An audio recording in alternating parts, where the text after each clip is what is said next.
श्रीमद् भगवत गीता में भगवान श्री कृष्ण के उपदेशों का वर्णन है। भगवान श्री कृष्ण ने अर्जुन के माध्यम से संसार को गीता का उपदेश दिया था। भगवान कृष्ण ने अर्जुन को गीता का पाठ तब पढ़ाया था जब उनके कदम महाभारत की युद्ध भूमि में डगमगाने लगे थे। श्री कृष्ण के उपदेशों को सुनकर अर्जुन अपने लक्ष्य को पूरा करने की ओर अग्रसर हुए। कहा जाता है, गीता में जीवन की हर एक परेशानी का हल मिल जाता है।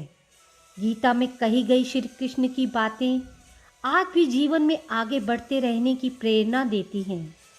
ऐसे में किसी भी परेशानी का हल पाने और जीवन में सफलता पाने के लिए गीता का अनुसरण करना चाहिए।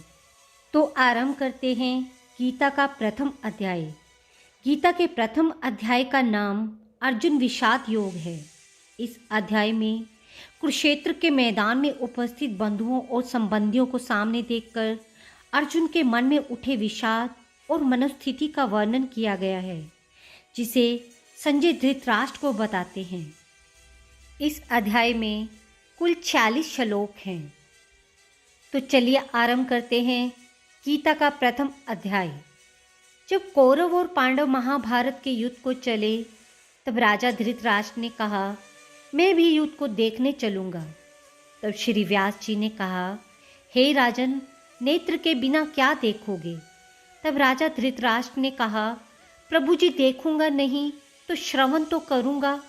तब व्यास जी ने कहा, हे राजन, तेरा सारथी संजय जो कुछ महाभारत के युद्ध की लीला कुरुक्षेत्र में होगी सो तुझे यहाँ बैठे ही श्रवण करावेगा।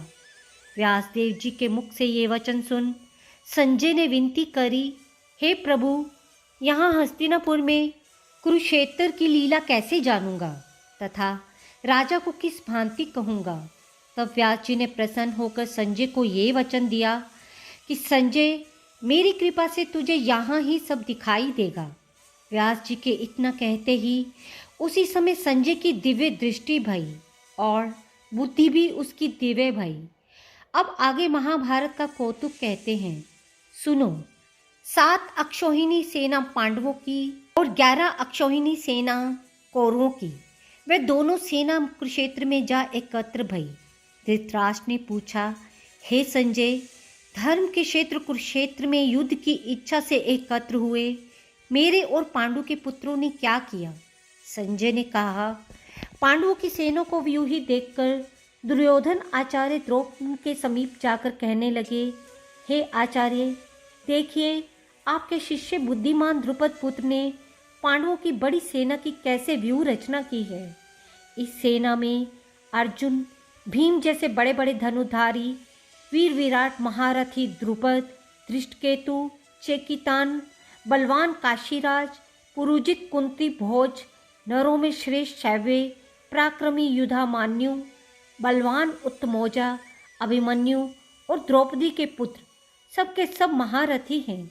हे ब्राह्मण श्रेष्ठ, आपके सम्राट, अब मैं अपने सेना के प्रधान सेनापतियों के नाम बताता हूँ।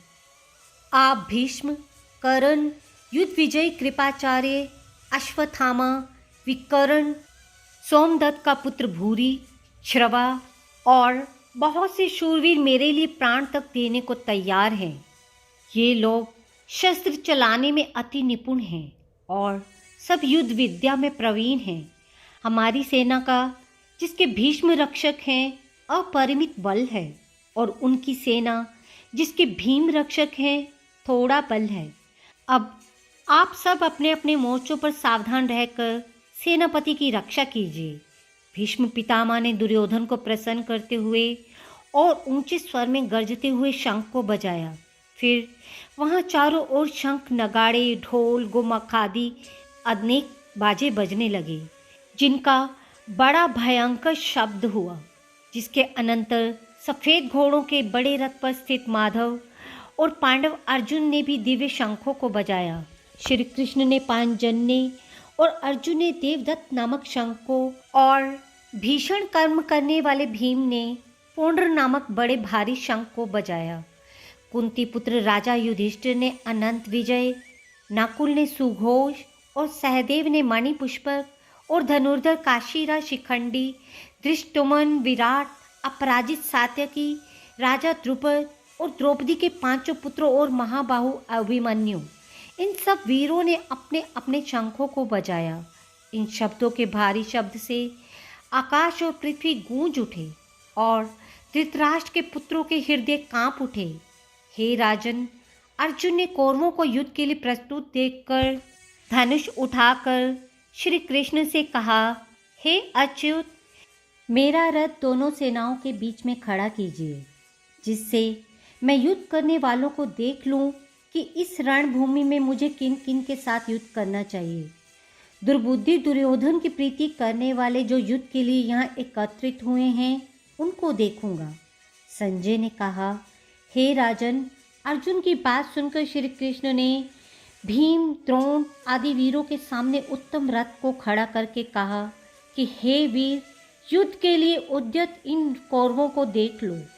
अर्जुन ने चाचा, बाबा, गुरु, मामा, भाई, पुत्र, पौत्र, मित्र, श्वशुर और स्वजनों को शस्त्रों से सुसज्जित खड़े देखा और उसने इन दोनों सेनाओं में अपने ही सब बंधुओं को खड़ा देखकर परम द्रवित हो अत्यंत खेद के साथ ये वचन कहे, हे कृष्ण, युद्ध की इच्छा से आए हुए इन अपने बंधुओं को देख मेरे अंग ढीले होते जाते हैं और मुख सूखा जा रहा है और मेरा शरीर बेकल होता जाता है।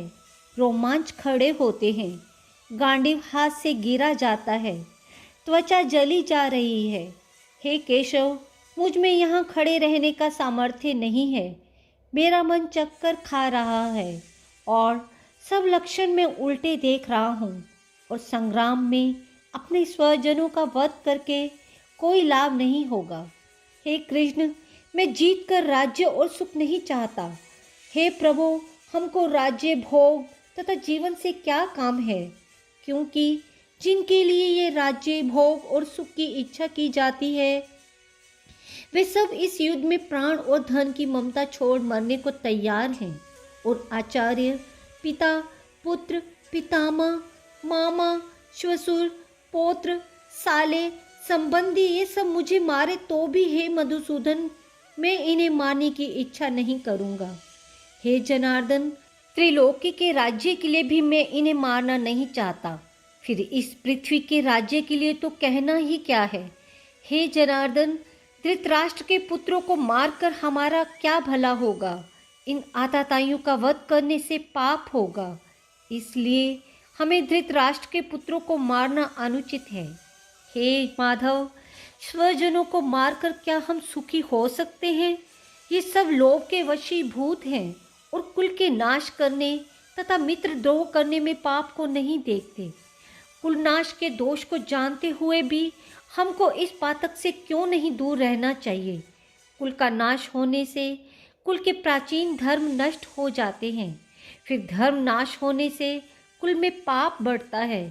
हे कृष्ण, पाप से कुल की स्त्रियां व्याभिचारिणी होती हैं, जिनमें वर्ण शंकर संतान उत्पन्न होती है। वर्ण शंकर जिन पुरुषों ने कुल को नष्ट किया है, उनके तथा उस कुल को नरक में पहुंचाते हैं, क्योंकि श्राद्ध तर्पण आदि बंद हो जाते हैं। वर्ण शंकर बनाने वाले दोषों से कुल ध्वंसकों के जाति धर्म और कुल धर्म निरंतर नाश होते हैं। हे जनार्दन, मैंने सुना है कि कुल धर्म नष्ट होने से निश्चय नरकवास करना होता है। हाय, हम बड़ा पातक करने को तैयार हैं। जो राज्य सुख के लोभ से स्वजनों को मारने की कोशिश कर रहे हैं, शस्त्रों को धारण किए हुए धृतराष्ट्र पुत्र यदि मुझे शस्त्र रहित और उपायहीन को रणभूमि में वध कर डालें तो मेरा बहुत कल्याण हो। संजय ने कहा, हे राजन, यह कहकर अत्यंत दुखित होकर अर्जुन ने उसी समय धनुष बाण फेंक दिया और रथ के पिछले भाग में जा बैठा।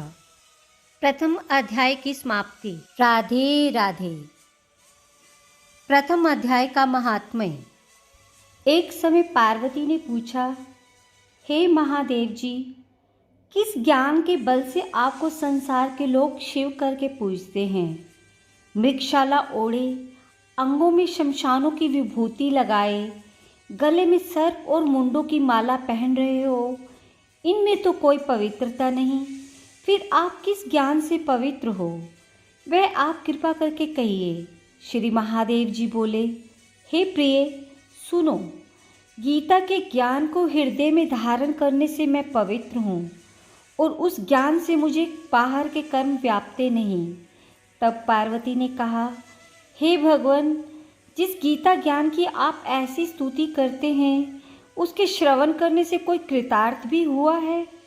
तब महादेव जी ने कहा, इस ज्ञान को सुनकर बहुत बहुत जीव कृतार्थ हुए और आगे भी होंगे।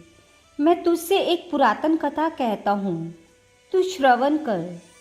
एक समय पाताल लोक में शेषनाग की शैया पर श्री नारायण जी नैन मूंद कर अपने आनंद में मगन थे। उस समय भगवान के चरण चापती हुई श्री लक्ष्मी जी ने पूछा, हे प्रभु, निद्रा और आलस्य उन पुरुषों को व्यापता है जो जीव तामसी हैं, फिर आप तो तीनों गुणों से अतीत हो।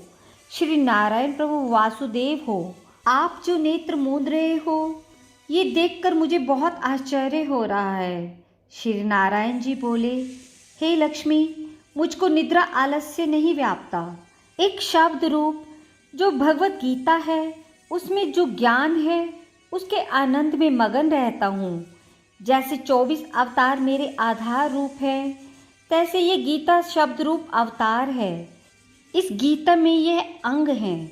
5 अध्याय मेरा मुख है, 5 अध्याय मेरी भुजा है, 5 अध्याय मेरा हृदय और मन है, 16वां अध्याय मेरा उदर है, 17वां अध्याय मेरी जंघा है, 18वां अध्याय मेरे चरण हैं। सब गीता के जो श्लोक हैं सो मेरी नाड़ियाँ, और जो गीता के अक्षर हैं सो मेरे रोम हैं। ऐसा जो मेरा शब्द रूपी गीता ज्ञान है, जिसके अर्थ में हृदय में विचारता हूँ और बहुत आनंद को प्राप्त होता हूँ। श्री लक्ष्मी जी बोली, हे श्री नारायण जी, जब श्री गीता का इतना ज्ञान है तो उसको सुनकर कोई जीव कृतार्थ भी हुआ है, सो मुझको कहो। तब श्री नारायण जी ने कहा, हे लक्ष्मी, गीता ज्ञान को सुनकर बहुत जीव कृतार्थ हुए हैं, सो तू श्रवण कर। शूद्र वर्ण एक प्राणी था जो चांडालों के कर्म करता था और तेल लवण का व्यापार करता था। उसने बकरी पाली। एक दिन मैं बकरी चराने जो बाहर गया, वृक्षों के पत्ते तोड़ने लगा। वहाँ सर्प ने उसे डस लिया और तत्काल प्राण निकल गए। मरकर उसने बहुत नरक भोगे। फिर बैल का जन्म पाया। उस बैल को भिक्षुक ने मोल ले लिया। वह भिक्षुक उस पर चढ़कर सारा दिन मांगता फिरे। जो कुछ भिक्षा मांग कर लावे, कुटुंब के साथ मिलकर खावे। वह बैल सारी रात द्वार पर बंधा रहे, उसके खाने पीने की खबर न लेवे। कुछ थोड़ा सा भूसा उसके आगे डाल देवे। जब दिन चढ़े तो फिर बैल पर चढ़कर मांगता फिरे। कई दिन गुजरे तो वह बैल भूख का मारा गिर पड़ा, पर उसके प्राण छूटे नहीं। नगर के लोग देखा करें, कोई तीर्थ का फल दे, कोई व्रत का फल दे, पर उस बैल के प्राण छूटे नहीं। एक दिन गणिका आई। उसने मनुष्य से पूछा, ये भीड़ कैसी है? तो उन्होंने कहा, इसके प्राण जाते नहीं, अनेक पुण्यों का फल दे रहे हैं तो भी इसकी मुक्ति नहीं होती। तब गणिका ने कहा, मैंने जो किया है, जिसका फल इस बैल के निमित्त दिया। इतना कहते ही बैल की मुक्ति हुई। तब बैल ने एक ब्राह्मण के घर में जन्म लिया। पिता ने उसका नाम सुशर्मा रखा। जब बड़ा हुआ, पिता ने इसको विद्यार्थी किया। तब इसको पिछले जन्म की सुध रही। इसने एक दिन मन में विचार किया, जिस गणिका ने मुझे बैल की योनि से छुड़ाया था, जिसका वर्णन करूं। विप्र चलता चलता गणिका के घर गया और कहा, तू मुझे पहचानती है? गणिका ने कहा, नहीं पहचानती। तू कौन है? मेरी क्या पहचान है? तू विप्र, मैं वैश्या। तो विप्र ने कहा, मैं वही बैल हूँ जिसको तुमने अपना पुण्य दिया था। तब मैं बैल की योनि से छूटा था। अब मैंने विप्र के घर जन्म लिया है। तू अपना वह पुण्य बता। गणिका ने कहा, मैंने अपने जाने कोई पुण्य नहीं किया, पर मेरे घर एक तोता है, वह कुछ पढ़ता है, मैं उसके वाक्य सुनती हूँ। उस पुण्य का फल मैंने तेरे निमित्त दिया था। तब विप्र ने तोते से पूछा कि तू सवेरे क्या पढ़ता है? तोते ने कहा, मैं पिछले जन्म में विप्र का पुत्र था। पिता ने मुझे गीता के पहले अध्याय का पाठ सिखाया था। एक दिन मैंने गुरुजी से कहा, मुझको तुमने क्या पढ़ाया है? तब गुरुजी ने मुझे श्राप दिया कि तू सूअर हो जा। तब मैं सूअर हुआ। एक दिन फंदक मुझे पकड़कर ले गया। एक विप्र ने मुझे मोल लिया। वह विप्र भी अपने पुत्र को गीता का पाठ सिखाता था। तब मैंने भी वह पाठ सीख लिया। एक दिन विप्र के घर चोर घुस पड़े। उनको धन तो प्राप्त न हुआ, वे मेरा पिंजरा उठा ले गए। उन चोरों की ये गणिका मित्र थी। मुझे इसके पास ले आए। सो मैं नित्य गीता के पहले अध्याय का पाठ करता हूँ और ये सुनती है, पर इस गणिका की समझ में नहीं आता। जो मैं पढ़ाता हूँ वही पुण्य तेरे निमित्त दिया था, तो श्री गीता जी के पहले अध्याय के पाठ का फल है। तब विप्र ने कहा, हे तोते, तू भी विप्र है, मेरे आशीर्वाद से तेरा कल्याण हो। सो हे लक्ष्मी, इतना कहते ही तोते की मुक्ति भई। गणिका ने भी भले काम ग्रहण किए, नित्य प्रति स्नान करे और गीता के प्रथम अध्याय का पाठ करे। उससे उसको मुक्ति हुई। श्री नारायण ने कहा, हे लक्ष्मी, जो कोई अजान कर भी गीता का पाठ करे या श्रवण करे, तिसको भी मुक्ति मिलेगी। राधे राधे।